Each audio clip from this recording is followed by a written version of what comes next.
Okay. All right. This is the second one on Young and Old. Let's open in prayer, and then I'll give a few introductory remarks, and we'll dive into these chapters.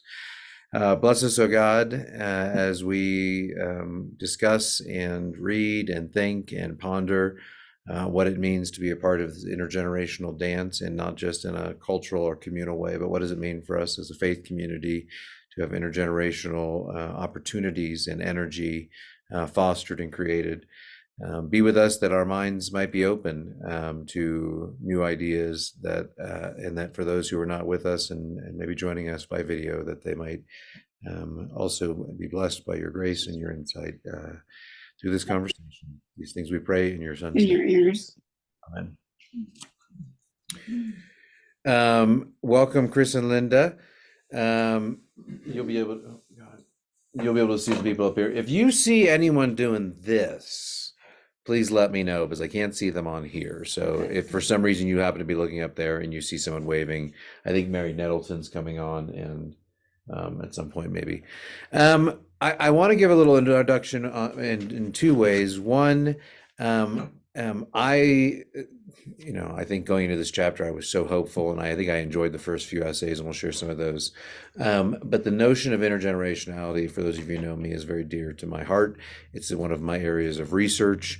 I wanted to do two things just as a way of introduction to what we're looking at. And one is to define the five central or core central concepts around intergenerationality that are being talked about in Christian education circles, in Christian formation circles, and in terms of the church.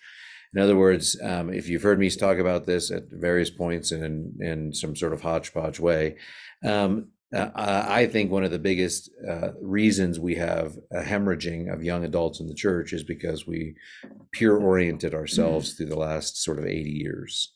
And there are consequences to that, and that means there was a fragmentation of how the cultures, how the different generations intersected. And now, for for example, your generation, many of you, your older generation, you're the generation is really the first in mass in terms of a Western U.S. culture to land in retirement communities or some sort of retirement home.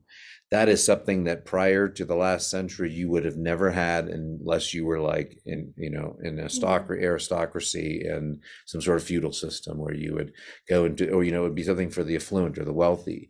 Most people prior to the 20s and 30s went and lived with their families. In the same way my mom's coming to live with us. You live with, and then the older generation helps take care of the younger generation, and there's a cyclical nature of how this operates. Even up to the 1950s and 60s, people passed on houses. You'd move into your parents' house, or they would move into your, whatever it might be. And then that all sort of fell apart. And as college also then became more privatized, more attended, we have theoretically the most educated generation in the history of Western civilization. But they also, between the fact that we started putting young people in daycare or in preschool, it went from you have a child, you put them in daycare so both parents can work, then it goes to preschool, then it goes to school, then it goes to junior high, senior high, high school, college. And if you think about it, from whenever they enter some sort of formal institution till the time that they depart out and get their first job and sort of enter into that first step to real adulthood outside of the collegiate context, they have been peer-oriented. They have had their identities, their ideas, their impressions of the world fostered in an artificial context of their own peers, with other generations guiding and leading them. Now, I think this has had a profound effect in the fragmentation of our generations because we don't intersect. And in fact, church for a long time was considered one of the final places of just by default intergenerational intersection, until that changed in the 40s, 50s, and we started to see youth ministries in the 50s and 60s, and we started breaking the church down then as well. But so the very concept that we as a church are fragmented and as a culture are fragmented means that there's impact in our culture and there's impact in the church. We as a church, as a Western church, have suffered the loss compartmentalizing everything to the point that now young people don't want to be a part of the larger intergenerational body because they've never been part of a larger intergenerational body. But within this conversation, there are 5 things that have been defined that have surfaced globally in terms of the intergenerational conversation that I'd like you, as we talk today, to think and maybe even apply it to the things that you underline in your books. Intergenerationality by Christian educators is defined as a place of mutuality, where we are both experiencing something together, in some sort of equal way. Like we're both, we receive it differently. Watching a movie is a mutual activity. You're all receiving the same input. It may not have a lot of intersection, but it's an activity. Reciprocity, that there's a give and take. It's not necessarily always equal, but there's a sense of give and take. And so there's a lot, in any activity intergenerationally, both parties are receiving, and Palmer touches on that in his mentorship stuff. Accommodation. We do this in church, and we accommodate young people in youth groups and youth ministries and children's ministries because we accommodate the learning of what it means to learn about Jesus and the Bible and the gospel. We accommodate that by adults teaching to children, and then children accommodate us in situations like this, because I'm not sure how many of our kids enjoy hearing me pontificate about the sermons each week. In my sermons each week, but they hang on, and that's an accommodation because that's largely geared towards adults. And then equity, and that's not a sense of equality. Equal is not everything that gets to the same piece of the pie. Equity is, that some sense of balance. And the last one is inclusion, and you see that throughout these chapters, the idea of one generation including the other, and an invitation to participate. So those are the 5 central ideas that are coming out of the conversation today, and I think they're represented well in Piper's work. And I think the other thing that I would say is, as we started last week with two scriptures, I want to give you 2, but one's from Psalm, one's from Proverbs. My perspective on intergenerationality, and this is again Jason speaking now, my perspective on the biblical basis of intergenerationality is that God always desired for us to be engaged in intergenerational and interactive ways. I think when God created Adam and Eve, there was a mutuality there. There was still difference, but there was mutuality, there was reciprocity, there was accommodation, there was a sense of equity, and there was a sense of all were included. Those were characteristics that existed in that garden narrative. Well, when the fall happened, one of the curses that God placed upon humanity was actually on the woman, and it said, "Your desire shall be for the man, and he shall rule over you." And patriarchy entered the world in a system of might makes right, and the powerful will dominate the weak, which is why men for many thousands of years have dominated civilization. Because in general, if you put a man and a woman in a fisticuff, the man is probably going to come out on top. And that has defined our humanity. But Christ comes to redeem all of that. And what you see in Christ is not viewing women and children like property, but saying, "Let the little children come unto me. To enter into the kingdom of God, you have a faith like a child." He sits down with the woman at the well. He sits with Mary and Martha. He defines the cultural norms to reestablish that sense of equity and mutuality and reciprocity. And I think that 2,000 years after the Holy Spirit has come and restored that image of God in us, that allows us then to approach one another. In this day and age, in the last century, we've seen tremendous strides in that, where we look at men and women in a very equitable way. And we're at a place where now we're saying, what does that mean as we extend that to all other types of things that we other, or we distance from ourselves? So with that in mind, as I read this passage in Psalm that touches, and it's the same one from Sunday, that touches the job or the expectations that God has for Israel to pass things on generationally. And then also my favorite verse from Proverbs, and one of the probably in the whole scripture, Proverbs 22:6, about that intergenerational expectation of passing that down and why that's good. So here now, this reading from Psalm 78, 1-7. Give ear, O my people, to my teachings. Incline your ears to the words of my mouth. I will open my mouth in a parable. I will utter dark sayings from old, things that we have heard and known that our ancestors have told us. We will not hide them from their children. We will tell them to the coming generations the glorious deeds of the Lord and his might and the wonders that he has done. He has established a decree in Jacob, appointed a law in Israel, which he has commanded our ancestors to teach their children, that the next generation might know him. The children yet unborn will rise up and tell them to their children, so that they should set their hope in God and not forget the works of God, but keep his commandments. And there's this biblical expectation that the covenants that God made with Israel were always made with the assembly of the people. But that doesn't mean that intergenerational equity, balance, inclusion was happening at that time.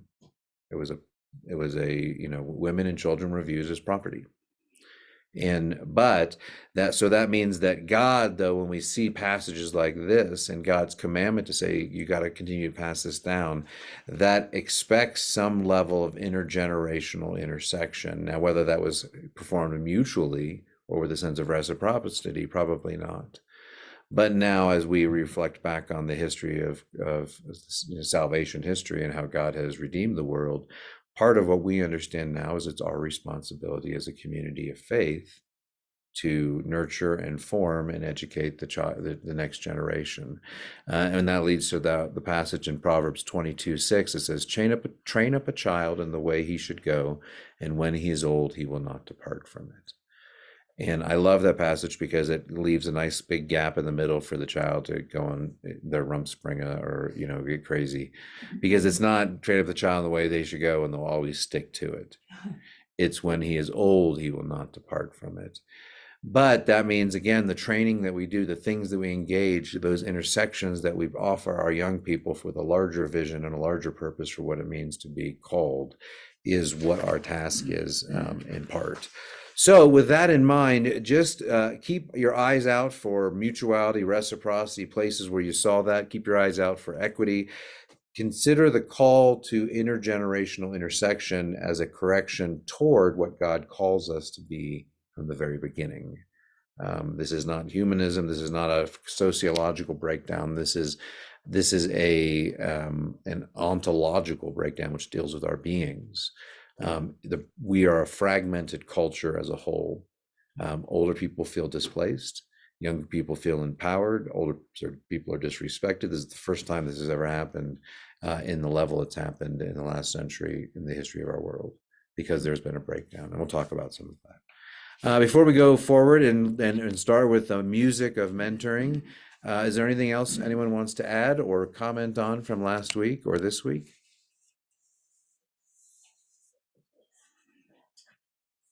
No? Well, then She's waiting. that's good. I want you to do that. Yes, Glenda, unmute and share with us. Well, just in response to what you were just saying, I don't know that when I was young, yes, we were all together, but children, I mean, that whole mantra of children were supposed to be seen but not heard still kind of echoed at that time. And we all attended church together, but children, and they sat there, but they really didn't participate. So I'm not sure it's any worse today, because so we have children's sermons and walkout worships and stuff today, but at least the children feel a part of it. They're not taken out of the worship, but I don't know that I felt any more part of the worship. I just kind of endured it as a child. As we endure it sometimes as adults, as the pastor. Sometimes you endure what I have to, what I'm saying.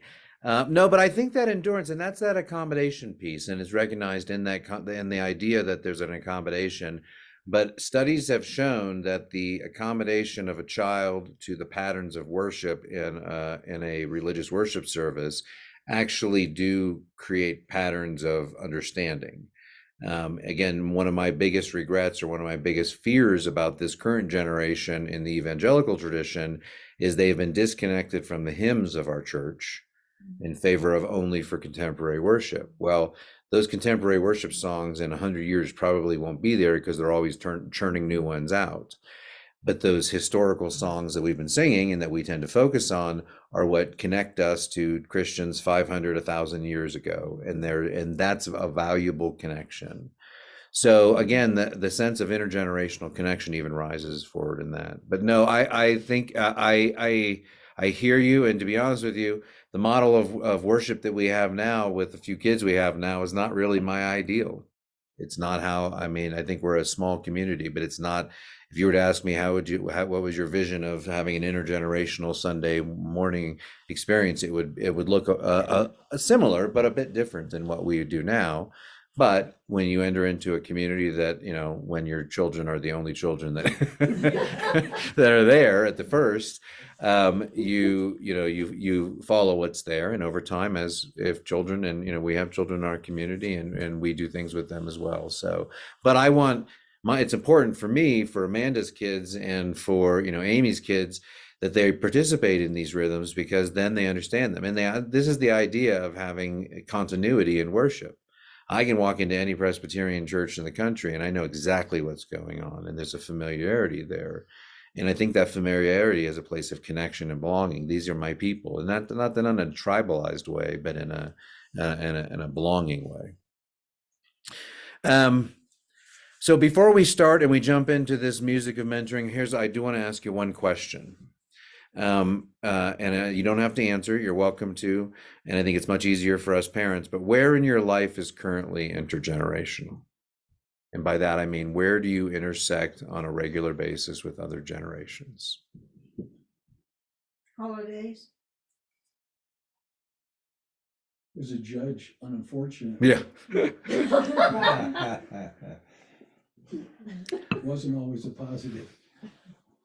There aren't many places of intergenerational intersection. And again, when our churches have not become places of intergenerational. And so oftentimes it's centered around families. Again, as pastor, you live in a job where you're intersecting with a lot of generations and hopefully intersecting different generations.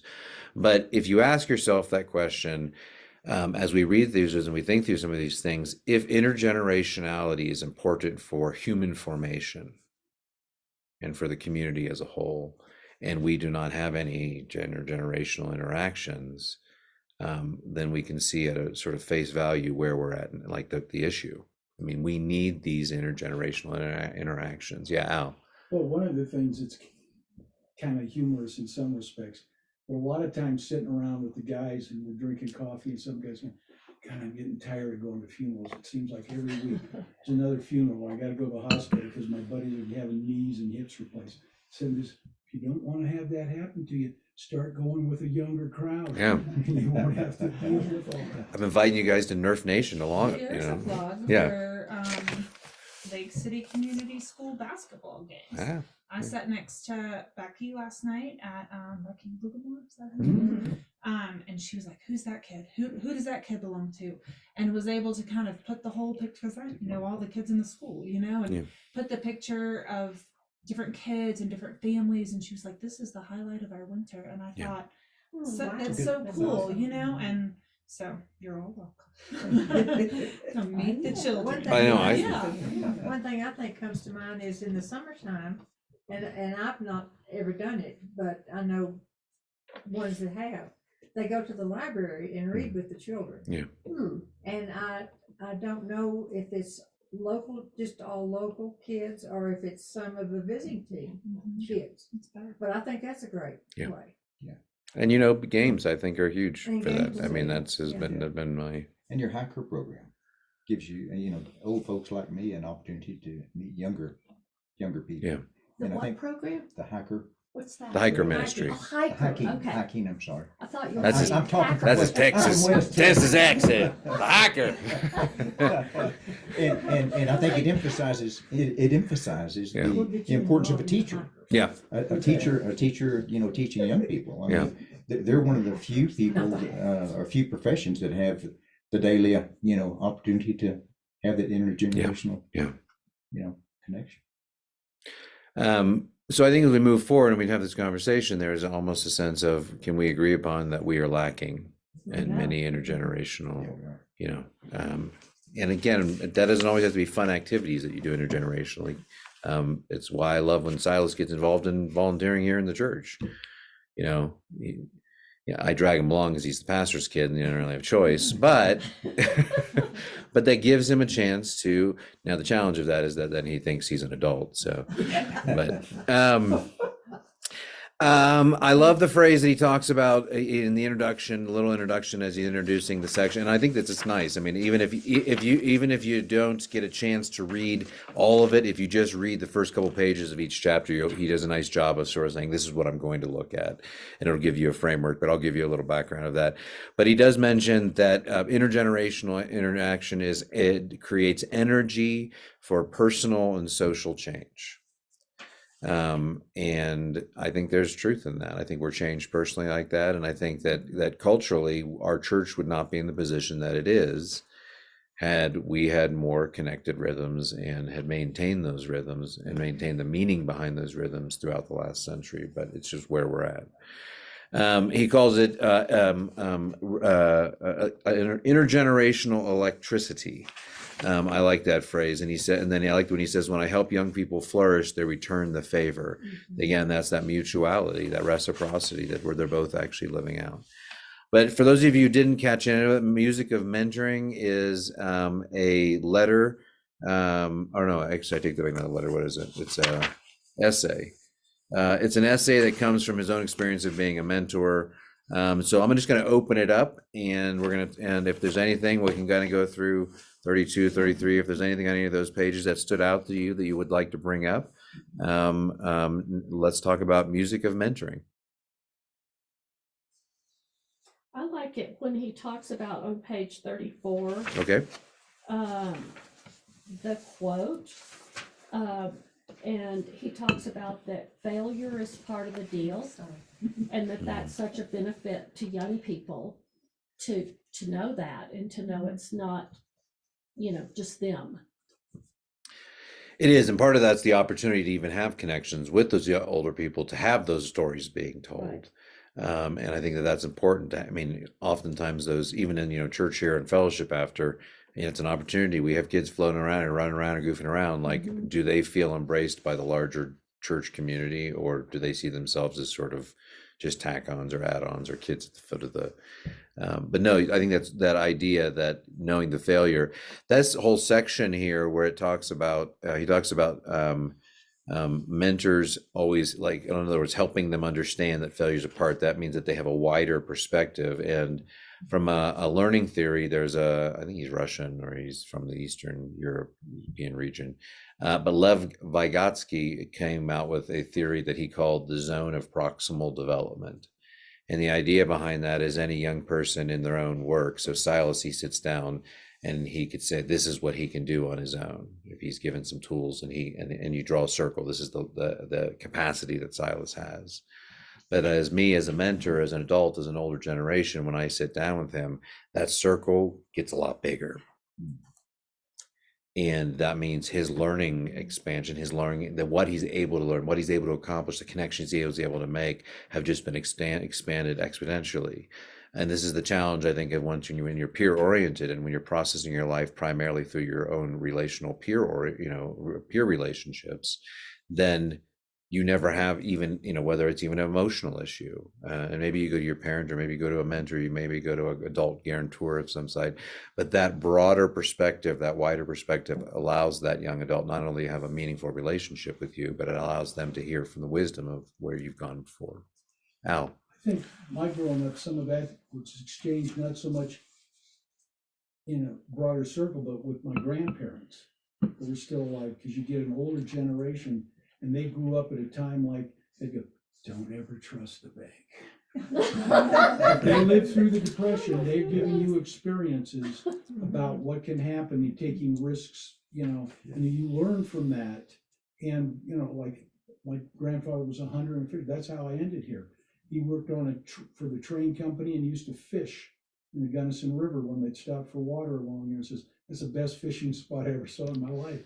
took us down to it many times for reunions. You learn life lessons about having uncles and aunts with you and all of that. Yep. And you hear from them. That was basically that reach out for me, hearing a lot of that, I thought was valuable. And unfortunately, I'm sure that is easily available today because grandparents sometimes live many, many miles away. Yeah. Like with our granddaughter in Sydney, the only time we've ever gotten to see her, Zoom. Yeah. Or FaceTime, but. I mean, realistically, my mom's last 2 weeks with us has been more time spent with Silas probably than she's spent in her life because we've always lived away. And it is, and that's one of the challenges of a highly mobile, globalized, and technological savvy cultures. And then we say, oh, as long as you can look at it by video, you're okay. That's sufficient. And obviously, in a pandemic, that's sufficient. But in real life, we need those in-person connections. But that's the challenge we all have. We live not often with our family. What else came to mind? Does anyone have any quotes they'd like to read? I like this quote at the bottom of 34. Mentoring, I don't know if it's a quote, but mentoring is a gift exchange in which we elders receive at least as much as we give. It's a quote now. You just quoted it. That's reciprocity. Yeah. In that sense of, intergenerational intersection. I like on the next page on 35 at I think the fourth paragraph, everyone at the table, including me, had a story about a youthful failure that morphed into fulfillment. As people got ready to return to the workshop, I asked, how many of you told your story of creative failure to your students? And just that notion of creative failure, of normalizing that it's okay. We are going to fail throughout our lives. I think that's the challenge of doubt. We often, when teenagers come into a place of faithful doubt, like they're not certain, we fear that if they get lost there, they're going to be lost forever. But even though Proverbs says if you do train up a child in the way they should go, when they're old, they won't go far from it. But we instead of allowing that doubt to exist there and saying, we too in times of our lives have doubt, we try to, don't doubt or reject the doubt or overcome that doubt without actually allowing the young person to process that. And sometimes if you go back and you look at video games and you're playing with children and the idea is to get the level of whatever it is, kids will go in and they'll start and they'll get killed and they go back and they start again, they learn. Adults will go in and go very slowly because they don't want to get killed. Risk-taking is highly informative, and you can teach risk by seeing how fast the kids will do that and learn because there's no consequence. Yeah. Well, if there's a consequence, like you got to start 6 more down and relearn it, Yeah. they go slower too, but they learn that very quickly, and it's amazing how fast they pick up on experiment. And we're sitting there going, I'm not moving. The bridge is going to collapse. And that's age. It's also part of its cognitive development. Teenagers do not have the capacity to see 4 steps ahead. This is like chess players. The best chess players can see like 20 steps ahead. And, the first time you play chess, you're like, I can move this piece here. I can see 1 step ahead. But adults, we think ahead. If I do this, this happens. Kids are like, if I do this, this is the result. Let's do it. If I stand out of the sunroof, going 60 miles an hour, it'll be a thrill. I won't fall out. But they don't think about those things because their brains actually don't have the capacity to have that critical thought to think forward how many steps. Well, in that case too, all the things we were taught in judges school, for example, like males, their frontal lobe development is like 4 years behind the gals. Yeah. And that's why they're out there. Hey, watch this. Famous last words, watch this. And they don't understand that risk that goes with it. So even there in just learning development biologically, there's a huge difference sometimes. Push their foreheads in, because what's literally happening is their frontal lobes detach. And then they have it does. It does. Physiologically, there's a separation so that new brain cells can emerge. And this is how critical in the capacity of your frontal lobe. So we used to always push on Judah's forehead whenever he was, and then he would know he was saying something that was ridiculous. We were like, But actually, there are developmental times in particular, and I've more observed it in my boys' lives. I mean, Judah's life, because Silas hasn't gone through those points yet, but where there are critical ages where all of a sudden their sense of logic is thrown out of whack, and it's because that sense of logic that was developed is now being opened up so that new connections can be made. So, anything else? Music of mentoring. About the middle of page 36. Yep.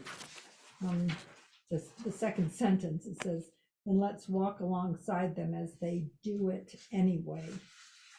And it makes me think of, like, kids these days are very different than we are. And rather than all of us sitting around criticizing them, let's just get a relationship with them and let them do something, let them fail, or because they have good ideas. And although it's not as rigid as we like, it's a total different generation. So that just stuck to me, to let them do it anyway and be there with them. And that goes both ways. I see with my kids, like in September, when our customer base shifts a little bit more towards retired age people, my kids can get frustrated with the communication because if they're at work, the communication is different, the expectation is different. And so we've had to walk through those developmental differences of the way that time affects those kinds of communications and expectations. And so but I think the solution is not, well, then just don't interact with one another. Yeah. It's like, learn that flexibility from a 17-year-old who goes, what if we don't have your flavor? What if we're out of butter? Is the world gonna end? Yeah.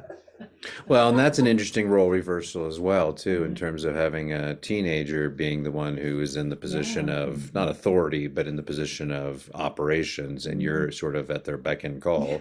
Well, that's with computers. Yeah. Phones. I can't get my phone to work. Oh, give it to a teenager. Yeah, Here, absolutely. here, take this back. Yeah. And you go, wow. You've never tested a tubular picture from a television at the hardware store. You're like, let me show you how I screw in this coaxial cable. I think that speaks to at the bottom of page 35 and on to 36, it says, well, I'll just go from the beginning of the chapter. We elders have gifts, or from the beginning of the paragraph, we elders have gifts for the young, but the young are often unaware of the gifts they have for us.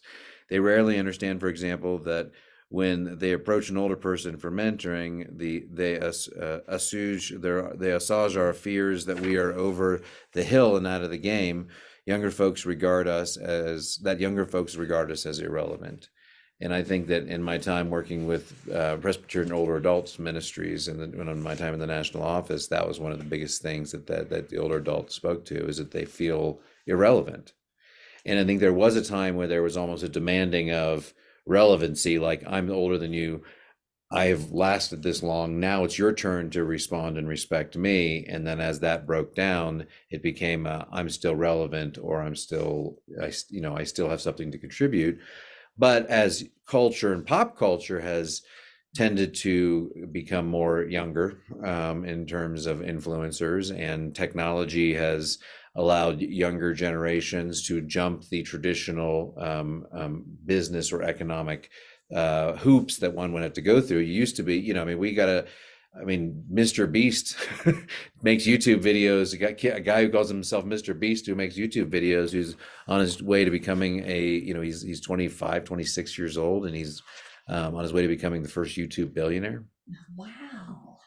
You look at Bill Gates and Steve Jobs, students who dropped out of their undergraduate education institutions and said, I'm going to, throw caution to the wind and open up something in my garage. And that's just two of hundreds of success stories that run in a similar fashion. So when you have the whole cultural narrative shift that young people can now be empowered in a way that they weren't, and they have knowledge, understanding, and they're technologically savvy in a way that older adults aren't.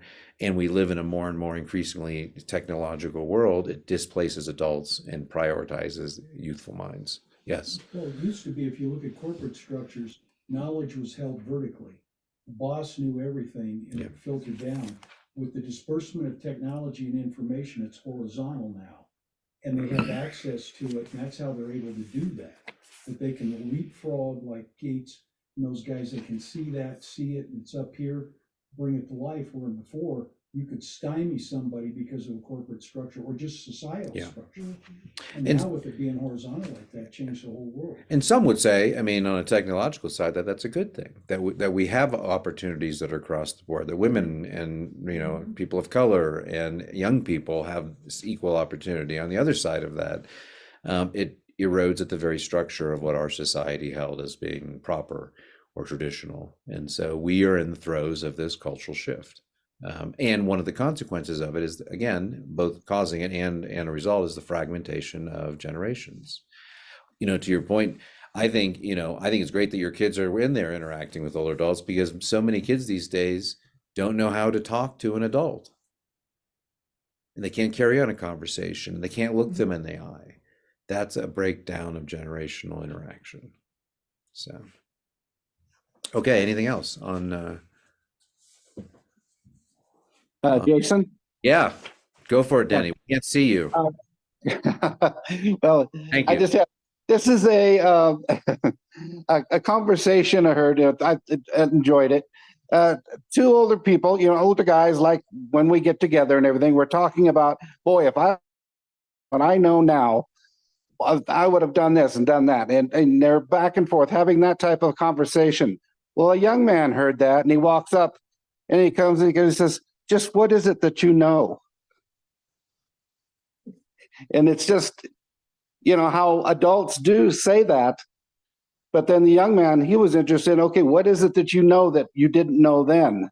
And that's just that type of a conversation. Come on in, Christian.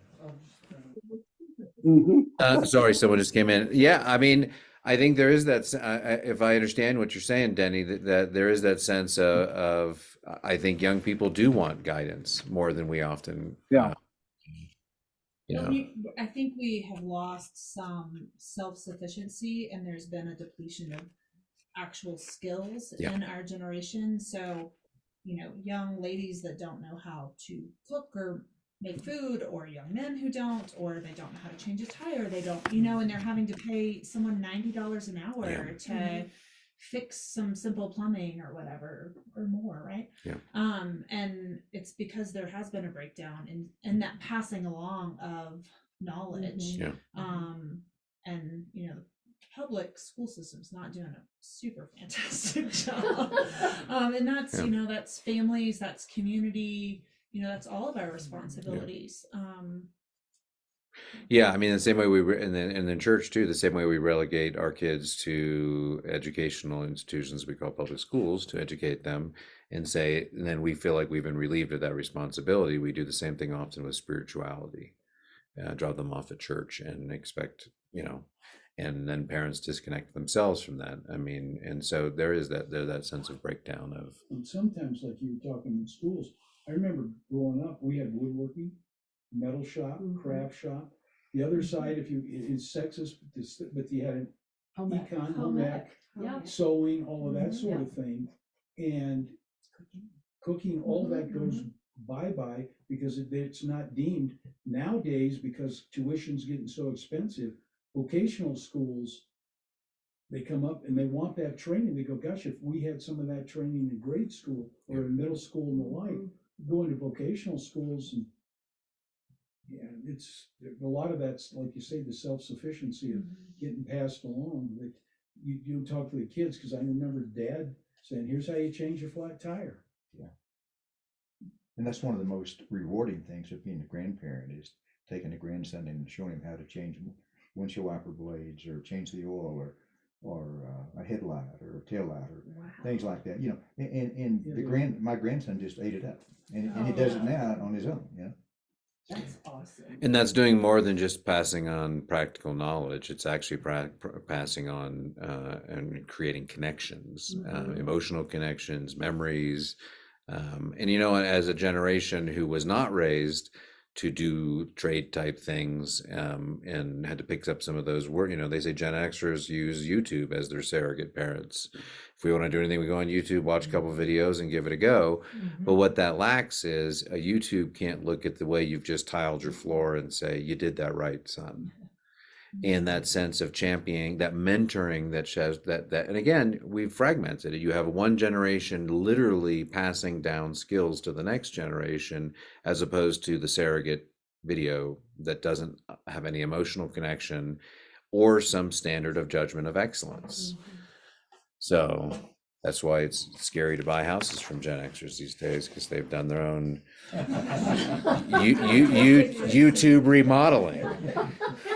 Some of them dodgy put together with no sense of quality or excellence. What else?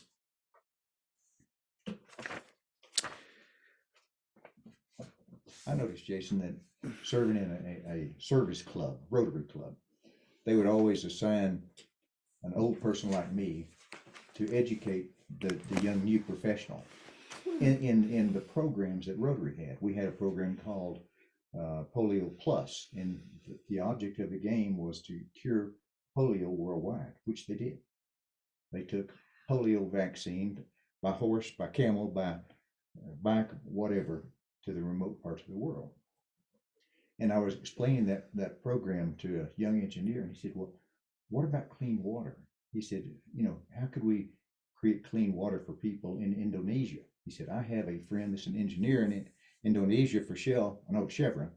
And he said, they know where the water's at because of the drilling they've done for oil.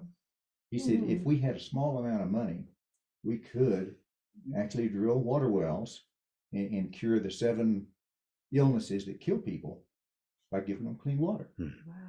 And we did. Yeah. It was amazing. And, you know, but there's an exchange that can take place if you have that teacher relationship. Yeah. But the problem that most of us have is we don't have that teacher relationship. Right. Yeah. And he gets into that later when he talks about there's a trust that is established. And I think that's what makes the faith community so influential in a young person's life in particular, when it's not just my kids or, you know, the Hartman's kids who are here and we're making sure they're doing okay or doing anything, but it's the church community engaging with them, seeing them, cheering them on at basketball games, or seeing them in the shops and engaging them. And even if they don't want to be engaged, to engage them, because it says in that moment that they matter, that someone recognized them. And the reciprocal side of that is that as that relationship develops, and then they turn and say, you know, hey, Carrie, all of a sudden you feel like, hey, they recognize that we have a connection and a relationship. So, but those have to be intentionally fostered. We no longer have a default environment for them. You know, in our intergenerational study of the Bible for youth, I could just do the same exact things. Most of what I'm doing is teaching is geared towards the young people anyways. But when Amanda and Christian are there, then they're learning alongside their kids. And when they go home that night, their kids can ask a question, and if you weren't there, they wouldn't ask you that question. And again, creating those opportunities for the richer experience of formation through intergenerational connection. On 37, I want to read the last, second to last paragraph. It says, the part above that just talks about young people don't bemoan what was and why it isn't working, that they have a sense of hope or vision and of freedom. They're crafting independent careers and creating alternative workspaces, declaring their freedom from corporations that force us into rigid roles and treat their employees as replaceable cogs in a machine. And I think we're seeing that in the Google model of, you know, where they put pool tables and ping pong tables. And I don't, you know, in my opinion, that does something, and I don't necessarily know if it's revolutionizing the workspace. But what we can understand is that right now we're in a time and culture where Old norms are being challenged, and we're seeing new norms be established, and we don't know what those new norms are.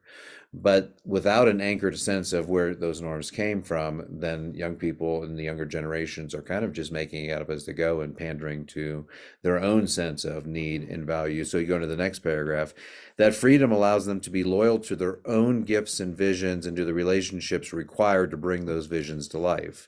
I know Parker Palmer is probably wanting to say that in a positive sense, but I actually feel challenged by that personally. I think that freedom is great, but I think the notion of being loyal to your own gifts and visions sometimes betrays our larger communal connection. And I think that we've lost that in the faith community. We've lost that in culture as a whole, because then if the relationships are required to bring those visions to life, then we train our children to operate in utilitarian relationships. What do I need from you in order for my vision to come true? Not what common vision do we share that we both participate in. And I do think that he would say that elsewhere. I don't think he's trying to make that, but he goes on and saying, I find it inspiring to hang out with young people who aren't bemoaning the loss of what no longer serves us well. Instead, they're exploring the possibilities that we, as younger and older together, can midwife into life. Yes and no. I think they don't understand what was, again, because of the breakdown in the last 80 years of our culture. From the 1940s, 1950s on, there was a breakdown of generational transition, generational transfer of values. And in some sense, I don't blame millennials and Generation Z for constructing their own visions that serve their own interests, because that's the culture and the context they were grown into. But even beyond celebrating those new inventions and those new, we have tradition as older adults, and you have even more tradition, that draw back into things that were passed down generationally, and hymns being one of them. It's important that our kids know those hymns so that when they're in their 30s and those hymns are still being sung, that they have a connection to the historical church. So, Jason? Yeah. One thing that, from that section of the book, it's terribly hard for me to grasp some of the new things that are coming around. And it's the hymns I get, but the younger generation, I don't think they don't realize that. Yeah. But I do think that as an older person, it's up to me to learn how to do those things. Yeah. And not just be left behind by them. And that would more readily happen if in your life you had regular intergenerational interactions. Mm-hmm.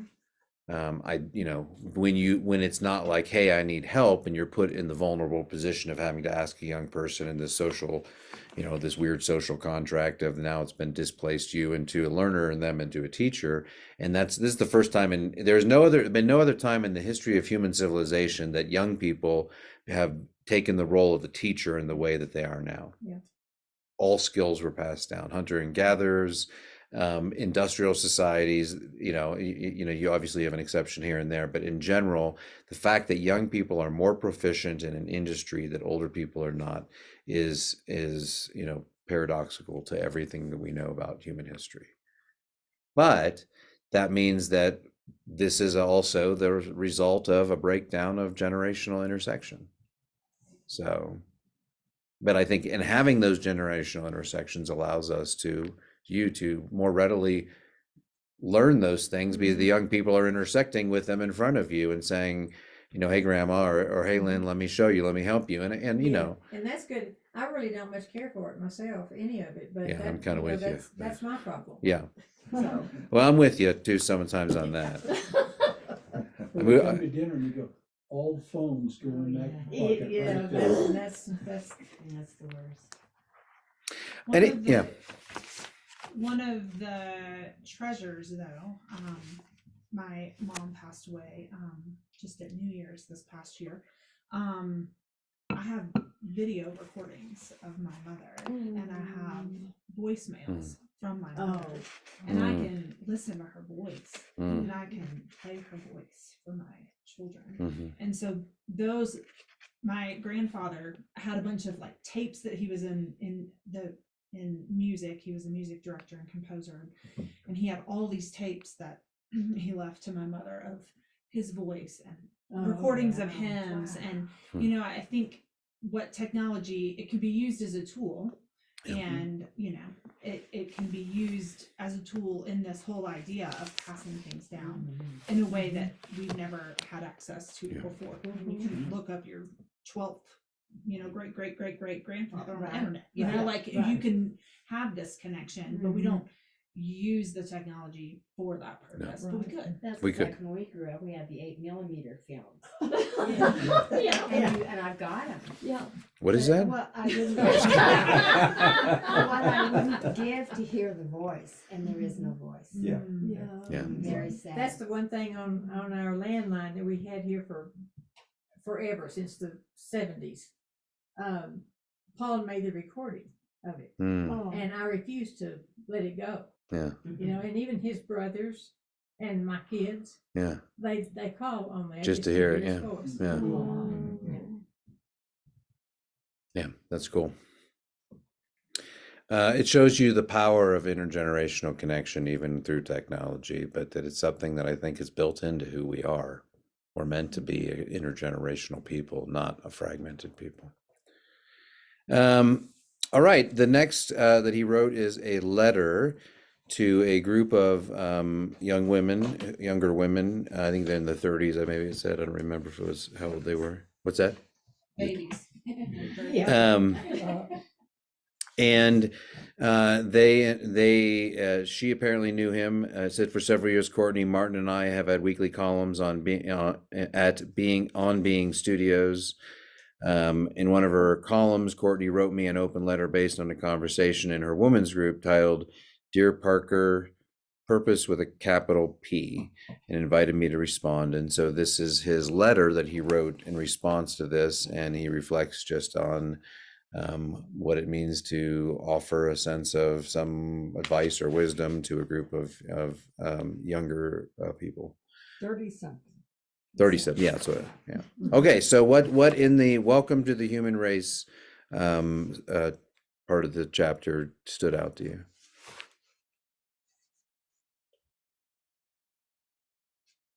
One of the things that stood out to me on page 39, Mm-hmm.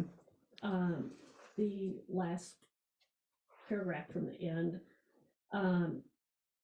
he says, at the same time, I feel hope in the fact that you and your friends talk openly and honestly about your pain and its sources.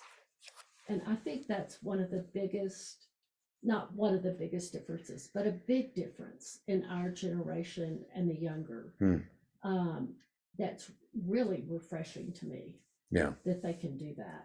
Because we were kind of taught to hold that in. Yeah, I mean, there's a lot of things that happened in the 50s, 60s, 70s. People were just like, you just don't talk about it. Right. You suck it up, and there was solidarity in enduring that trauma. Mm-hmm. I think one of the things that gives rise to that in our young people, though, is the social media, because there's a perceived anonymity.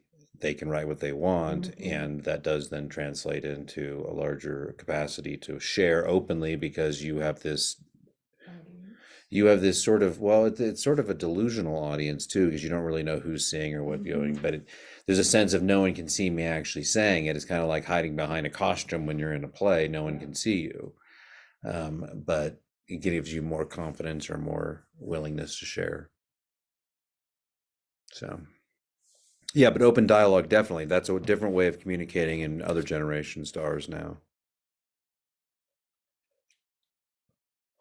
I like the paragraph on page 40. It says, when I'm asked for the elevator speech that sums up my work, I respond, always take the stairs. So I don't have an elevator speech. And you know, my grandson has asked me for a lot of, you know, give me a quick answer to this deal. And a lot of times there's not a quick answer. Yeah.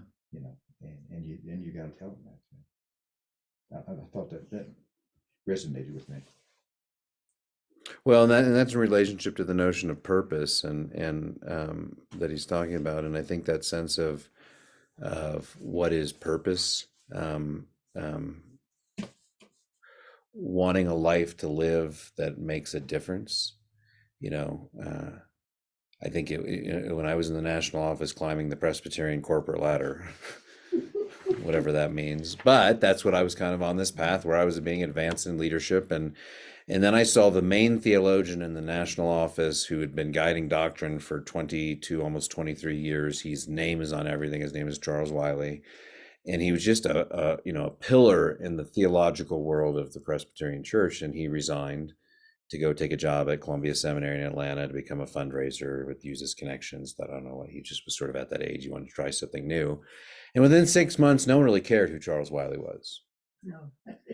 And I thought almost 23-year legacy of guiding a mainline Protestant denomination through all sorts of theological challenges and woes, and how quickly and fleeting our sense of earthly purpose can be realized in a single moment. But I think the relationships, the intensity, the interactions, those things that actually have more value, which I think he's pointing to when he's saying, I don't take the quick elevator up and just attach purpose as if it was a mission statement. It's a journey to walk up those stairs, and it's a journey to find a sense of purpose and a renewal sense of purpose. But I also think as Christians, that sense of purpose comes from God. You know, what is the purpose? What is the end of humans? To glorify God and to delight in Him. If it's truly to glorify God, how many other artificial purposes and mission statements and goals do we place in front of us that when he goes on and talks about when we accomplish those things, we say, look, we were successful, not realizing that success was never the goal to begin with, that faithfulness was actually to what we are called. Now, what else? Well, I like it when he tells them to kind of examine their feelings. He says, but I might invite your friends to examine their feelings, to see what insights they offer into their souls, their lives, and their work. And that reflection points. One of in my time in the national office doing intergenerational stuff, I would lead these retreats called storytelling retreats. And I would basically have people map out their faith stories, and they would pick holy moments in their lives, and they would draw them and map them, and then they would get in intergenerational circles and they would share them. And the connections that happened between the older generation and the younger generations that were, I mean, it was hands down, you could bet money there would be tears in every group, and there always were. Because I think there's some sense of the older people saying, hey, this person's listening. And the young people are seeing that emotion, they're seeing the power of that, and they're hearing these stories and hearing the journeys, and it says to them, you know, I can survive the next 5 decades and be a Christian on the other end of it. That's powerful. Yeah, it was. It was always powerful. And then I was always kind of like, which group is going to cry first? I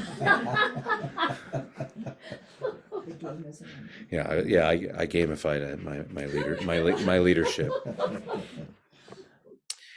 What else?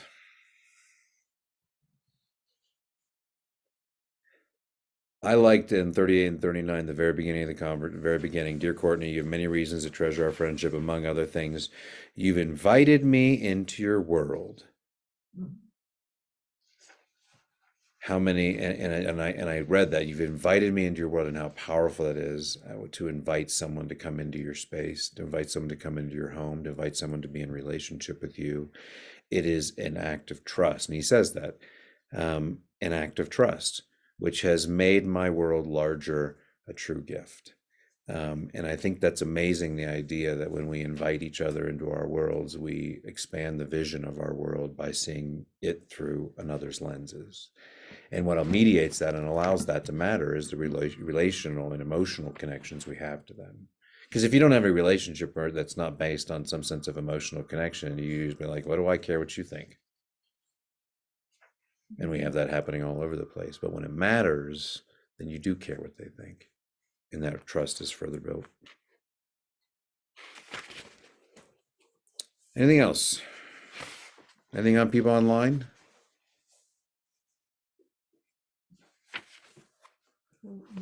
Jason? Yes. I think during the years when you're focused on your career, that is often your purpose. I mean, you have to commit a lot of time to that.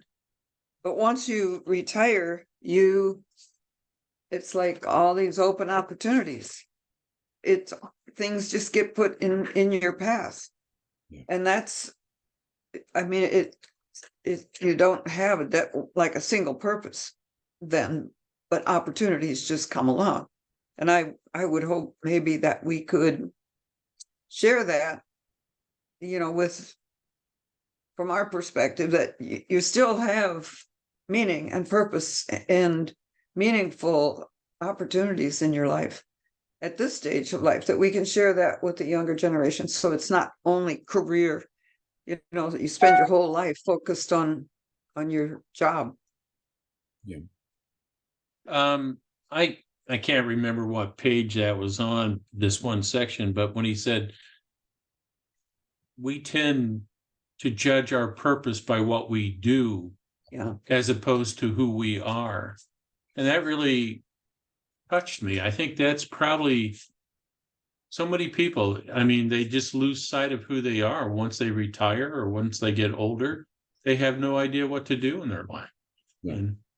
And to be able to pass that on to others will be a tremendous thing as a mentor. Yeah, and I'm in a career that actually allows me to do what I do, and also have a deeper sense of being and purpose that I think comes more easily to my job than it does to many. But I think of my father when he retired from anesthesiology. He didn't know what to do with himself. He started copying videos and becoming a Filipino pirater. But I mean, there was that sense of loss of identity. I've defined myself in this role for so long, and it's all I've done. And when I'm done, and that's when I'm doing 10 to 12 hours a day, then all of a sudden you don't do that. It is, what do you do? I mean, like, if I couldn't do ministry and something in the theological realm, I don't know what I would do. So Well, when somebody meets you too, it's like, well, what's your name? And what do you do? Yeah. Yeah. That's right. It is. Yeah. Who are you, Yeah. Yeah. We do it all wrong. And that's a part of the Protestant work ethic. It's a part of the vision that you can become what you want, and the value of what you're going to be is associated with the role that you play. Yeah, I mean, it's a loss of a lot. And sometimes that's just a question where someone's trying to connect because Yeah. that's what they know how to talk about. Well, we've been trained in that. Yeah. But it is like, I try to think about what an interaction, like what someone's trying to get from the interaction. Yeah. And if they're trying to be like, well, I have this really impressive thing Yeah, I want to yeah. tell you about, then they need to tell you that. But I think a lot of times it's just someone trying to connect. Yeah. I think yeah. You said that you asked, what do you do? I always say, where are you from? Oh, Yeah. that's a good one. Yeah. You mean that's what you ask them? That's what I asked them. Texas. Texas usually. Well, my No- grandma said if it wasn't for Texans, we'd have blown away years ago. You're welcome. Well, it's interesting being in a small town too in that regard, because I'm only been here 3.5 years, but that sense of there's those of us who live here. And we know each other, and we know what each other do, so there's no pretense about that. It's just, and so you're able to sort of get past that quickly, and you just engage a person as we're the people who live here. But there are so many people who come just for a one-off, and there is that sense of what are the pleasantries we need to offer, but I'm really not going to get to know you on a deeper level. All right, anything else? What else is that? Yeah. How do you help people find their purpose? Well, that's a big question, Jim. We got time. But since you asked, well, I think, and honestly, this goes into, and I don't want to tease this out too far, but the idea of finding yourself, identity, and now in our current cultural conversation, that identity is transitioned into things like sexual identity and gender identity and racial identity and all these sort of identities. But I think they all point to the same thing, there's a sense of validation amongst who we are in our humanity that we're looking for, that we as Christians are actually called to some sense deny. Our focus is not how we define ourselves in this world, but how we define ourselves through Christ. The identity that we bear when we accept Christ as our Lord and Savior, when we're in relationship with God, is Christ overcomes our identity. And then everything else about our earthly existence is secondary because it's temporal. But we don't often live like that, but that's what genuinely we're called to. And, so someone is biracial. Am I Filipino? Am I white? I'm caught up in these racial identities. How do I understand myself? Well, that's not the point. It's not about who I am in this world, because who I am in this world is going to be an 80-year existence. Who I am in the afterlife, who I am in with God, is an eternal existence. So if we properly oriented this understanding of who we are, our spiritual beings, all of a sudden, the fact that someone is different than us, whether it be gender, sex, orientation, or whatever, doesn't matter, because we're all broken in this place. And how we understand ourselves and operate as spiritual beings are really the only things that matter. So in other words, overcome the generational divides we're in, and let's dig into this, because it creates a more whole sense of who we are as a church and as a body. Jason, I Yeah. can say one more thing. Yeah, go for it. Because there's so many times I didn't know what my purpose was, but God did. Yeah. I mean, I'd ask, but he'd find me. He'd tell, I don't know, like when I finally got to come back home. I had no idea I'd be the county clerk. I mean, what little girl grows up saying, I want to be the county clerk? But I mean. Are you the county clerk right now? No. Oh. I'm a retired county clerk. Okay. But anyway, I mean. Yeah, what do you do now then? Enjoy life. But I mean, God guided me. Yeah. He found me. Yeah. And so I think sometimes you don't really have to worry about your purpose or worry so much about, am I doing the right thing? God will find you. Yeah. He will find you. I think it's a notion of the purpose-driven life, and I think the challenge of that is that we came around an era where we were fighting what we thought was a secularization through science over the 50s, 60s, and 70s, and so we made Christianity something you could say a prayer, and then you receive the benefit of Christ's, which is salvation and eternal life. But what we didn't tack on to that is actually when you come to faith in Christ, you are given a calling and a vocation and a duty. And if you truly buy into this, you have a job. And that purpose then comes from, and I think it comes at different points in your life. Got here. She had no idea she's coming to Colorado. The Lord just packed her up and moved her legs here. It was a dream that I didn't know I had. Yeah. But Well, God guided me here. Yeah. The proclamation, and God brought you here, and you're going to get involved, and we're going to plug you in on all sorts of things this coming summer. So That's you why I'm can't get meeting with away. you tomorrow. Okay, good. But it is. I mean, that's what makes having a hiker center at our church more powerful than not having one. Because us existing as a community of Christians who gather together for some ordered worship and some reasonable teaching is not the same thing as when we gather together to serve 700 plus hikers that are journeying through this way. There's a sense of mission and purpose that we're fulfilling together. And again, it's not an individual vocation, it's a communal call. So Lynn.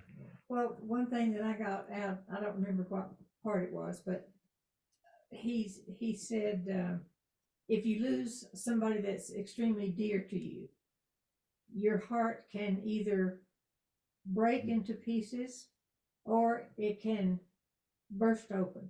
And it gives you a chance to see what else you're capable of doing. Yeah.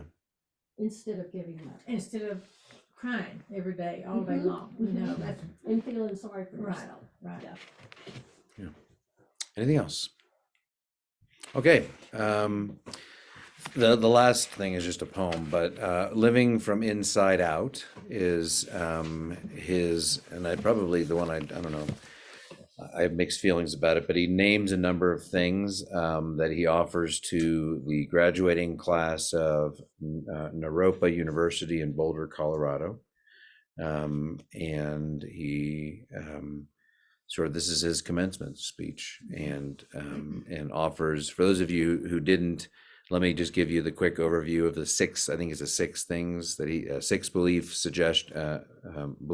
suggestions about the road ahead of you. Let me tell you what they are. One is be reckless when it comes to affairs of the heart. The second is integrate ignorance and failure into your knowledge and success, in order so that you can embrace who you are. The third is welcome whatever you find alien within yourself and extend the same welcome to whatever you find alien in the outer world. The fourth is take on big jobs worth doing, like the spread of love, peace, and justice. The fifth is to remember that violence is what happens when we don't know what else to do with our suffering. And finally, he says, daily keep your death eyes before you, or your death before your eyes. I thought that was a good one too. Yeah, I wrote down every day you're one closer to your death. Mhm. It's like, That's Morning pick me encouraging. up. yeah, you know. All All right. Well, that's what I don't know what the joke was. That someone said, when they wake up, it was an older person. They said they wake up every morning that they wake up. It's like they've accomplished something. I'm waking up. I'm alive. I made it through the night. So he offers some, and this is a older person offering young college graduates the sense of wisdom. So what stood out to you in the wisdom that Parker Palmer offered these students, these graduates? I just love that quote about violence is what happens when we don't know what to do with our suffering. And that's he talks about as far as outwardly, but also inwardly, like with our self-talk. I mean, we do violence to ourselves. And I think that sense of that sense of violence of our suffering, going back to the intergenerational piece, when you're separated from generations, there's a sense of isolation because you're relying on other people in your peer age group that don't have any clue what they're doing either. Exactly. And that coupled with technology has created a generation of young people who largely communicate through electronic resources or electronic mediums. And that has then begot isolation, which sociologists would then say has begot depression. We have more people on antidepressants than in an epidemic we're in the history of the world. And more suicides, these are, and they're commonly younger and younger issues. So to have a junior high young lady depressed and contemplating suicide and perhaps being on antidepressants, that is a cultural problem from the breakdown of our connection societally. Well, and when they get bullied like on social media, and they are afraid by themselves because of this. Again, it's isolated, and their minds go a different, into a dark world. If they can't talk because they can't cope. Yeah. To be aware of that, we don't have ability to talk to friends. And if they don't know how to talk to adults, and they don't have mentors that are connected to them that perhaps maybe aren't also their parents if the relationships aren't great with their parents, but to be able to connect to and have some sense of guidance. One of the sentences I liked was, no one ever died saying, "I'm so glad for the self-centered, self-serving." Oh, that's what I was going to share. I was just looking at that. Did someone online want to add something? Did you say something, Bennett? Well, I was just going to say that was the paragraph that stood out to me was, I'm so glad for the self-centered, self-serving, self-protective life I've lived, but instead offer yourself to the world, your energies, your gifts, your visions, your spirit with open-hearted generosity. Yeah. And that's really, I think all of our heart, when you think about your life, that you've lived that way. It goes back to that metaphor or that analogy by John Piper that I mentioned last week of collecting the seashells. look at my seashells that I've Yeah. collected. And I think that's one of the things that I've loved about the last couple of summers is seeing those who are in the stage of retirement in their life enter into active ministry. You know, sweating, carrying trays back and forth, and getting the steam of the washer in them, and cleaning up after hikers. That's hardcore ministry, and it's amazing that we get the opportunity to do that. So, Yeah, this is Jason, side, what am I but saying? Yeah, go on. You Okay. go, and then we'll go over here. I heard on the news tonight that teenagers now can get alcohol delivered to their homes. Yes. If they borrow their that's the world we live in. Yeah, online. Who started to speak? Yeah, there was a line in there where he said, there are millions of people who just want to be treasured, not measured. Hmm. And in our workaday world, so many of us were in a mode of being constantly measured or evaluated, assessed, and that. And in these years, we have the opportunity to just treasure one another and build each other up in that way, rather than by measurements which are based on what you're doing, not who you are. Yeah. Doing instead of being. That's good. Anything else on this chapter? Welcoming that which is alien. There's a learning theory called a disorienting dilemma. The reason we take the really troubled kids and send them off into the swamp to learn and go through wilderness training, or the reason we send our kids off to camp, is because when you step into an environment that you're unfamiliar with, you develop new pathways in your brain. You're opening up new neural connections, and there's growth in that, and that opportunity is often, that can be led in an intergenerational context where we are giving young people an opportunity again to expand themselves, and we're a part of that process.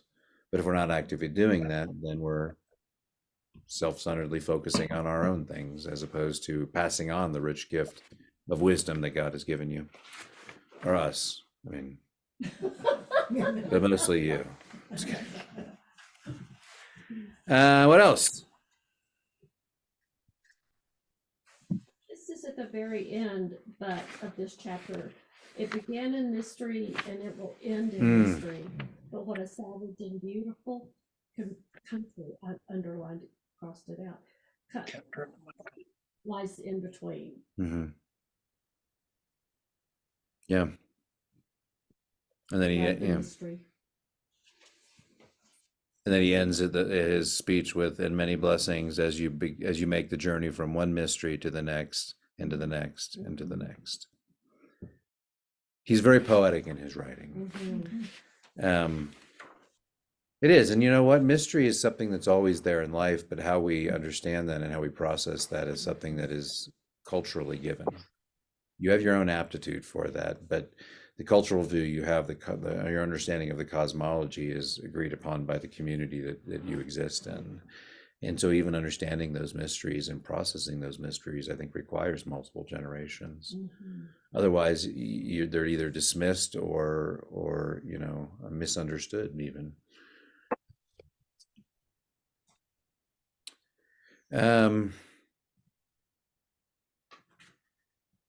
Yeah, the effectiveness, the thing on the being treasured, not measured, as ministers, we are often judged by how much money comes in the plate and how many bodies are in the pews, and if you build bigger buildings or extensions or expansions. I for long have just sort of resisted that in youth ministry as well. That's always the justification for my years in youth ministry. Is it worth having a youth minister? It depends how many kids you have. It depends how many people are involved. It depends how many, and so you're constantly more on you're betrothed to the idea that you have to constantly reinvent the wheel to keep everyone entertained, to keep their presence there so that you look like you're doing your job.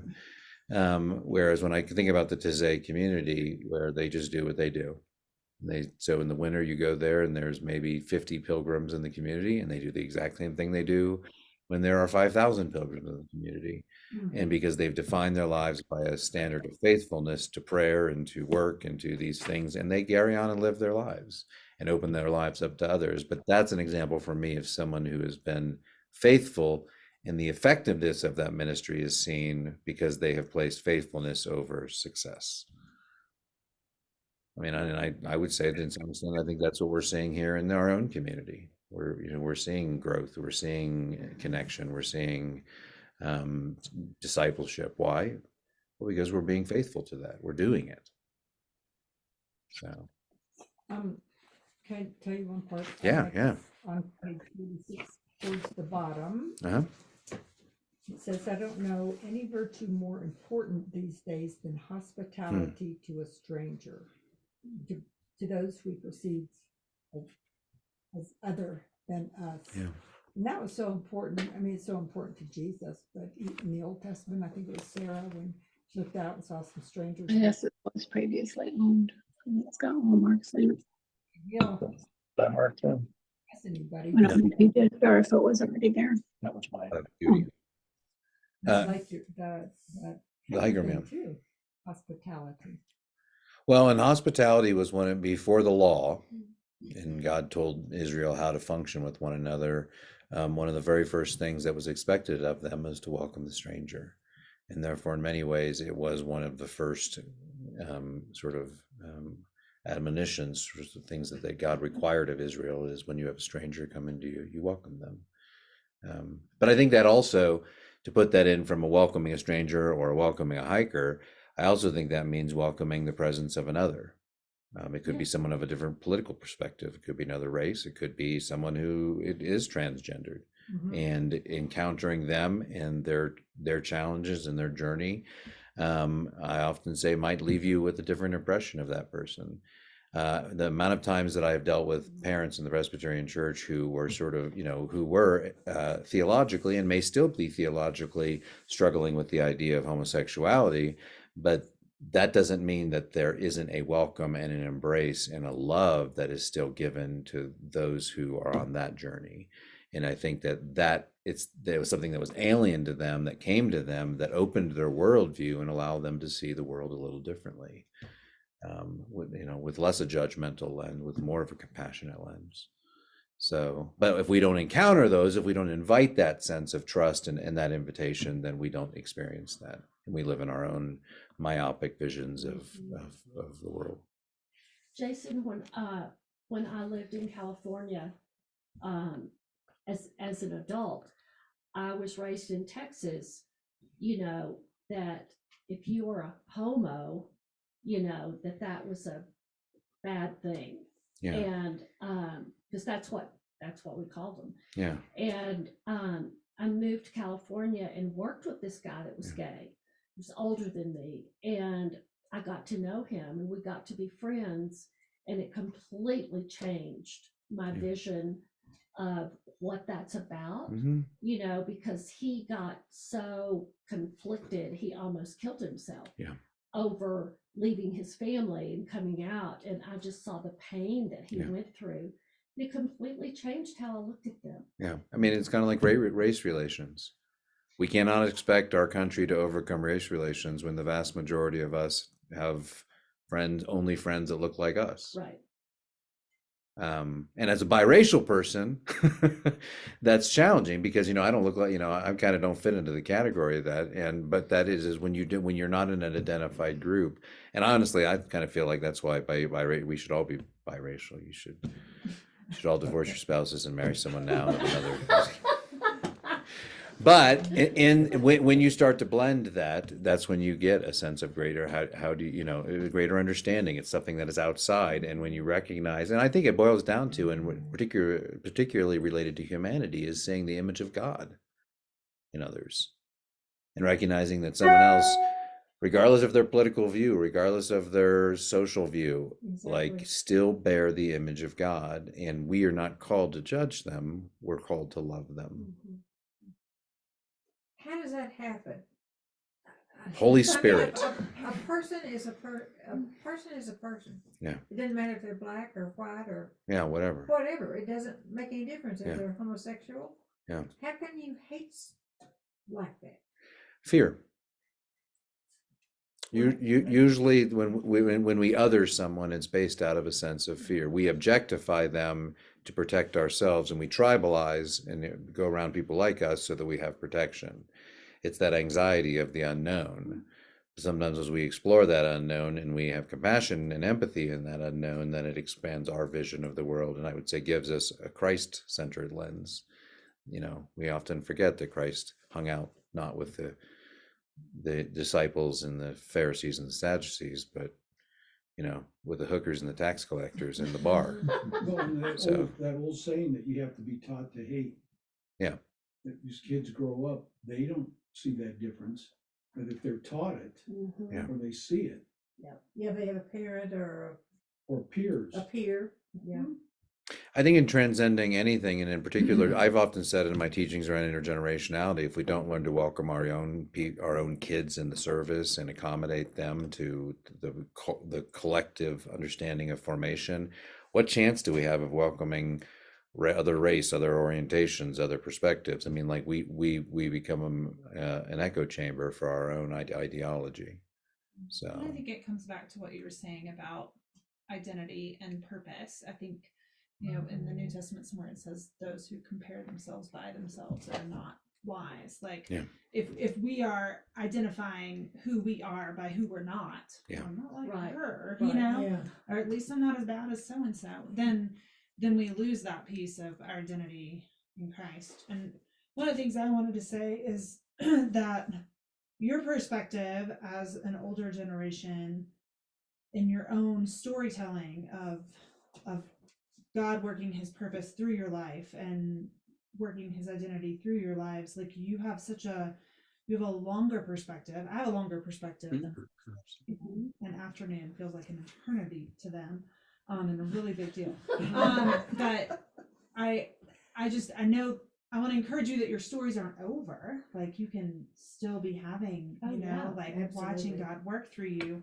but also like to share that perspective. Yeah. And I think last week I was listening into the recorded version of this, and I'm 45 and I'm in the middle of it, the middle of aging parents, teenage children, Mhm. career stuff, people start to have all kinds of nutty things that they do at midlife.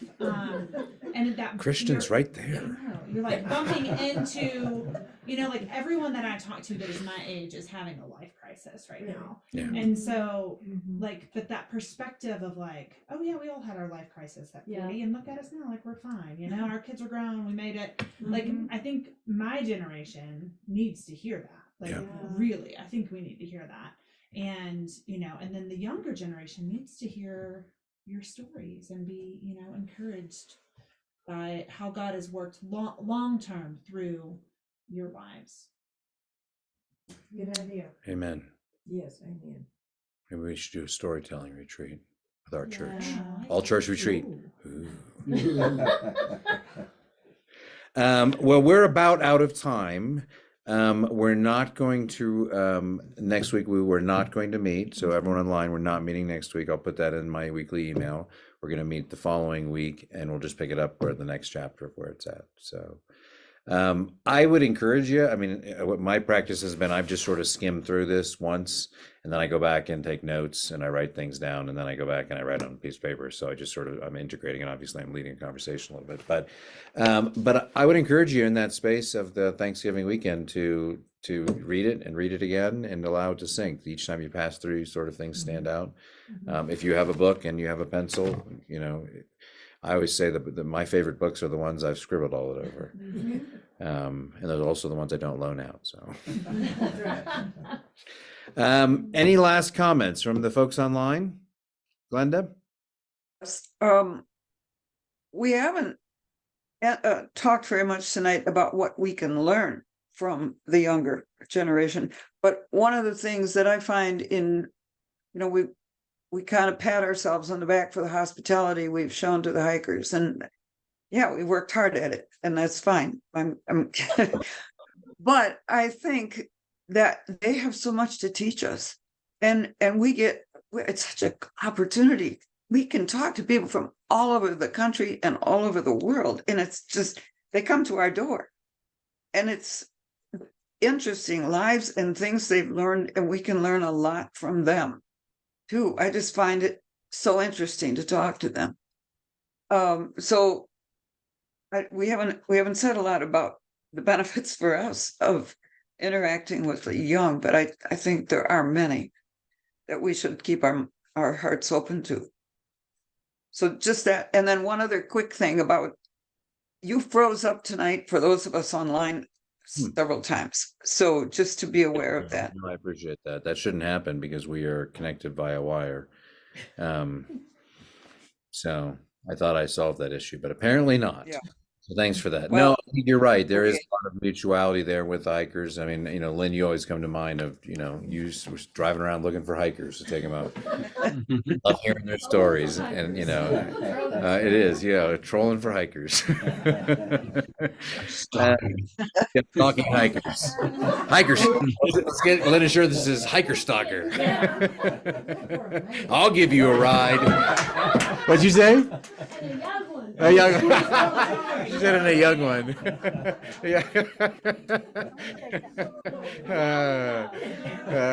That's fantastic. Well, great discussion, y'all. Yes. I just want to thank you, Christian, for being here. Yeah. Because y'all give us a different perspective do. that we don't have. So thank y'all for being here. Young thing. You 45-year-old. Well, we'll see you in blessings as you go, as you have a holiday Thanksgiving, one of the most potentially intergenerational times ever. And so if you walk into a Thanksgiving meal and they have a kids table, then you just tip it over like Jesus and the tax collectors, and you say, we're sitting all at the same table, even if we have to cram together. I've often used that example as the difference between churches that give their kids, here's a little things that we think are suitable for you, and then we're going to do the real stuff here. But Thanksgiving is a time that we should all gather together, everyone at the table, everyone saying what they're thankful for, and everyone eating the same food. So Eat dessert first. eat dessert first. That's right. Live wildly. All right, we'll see you in on Sunday, and then in 2 weeks. So. No takers on Halloween candy? Oh, I want I some. wondered if that was Halloween candy. Yeah.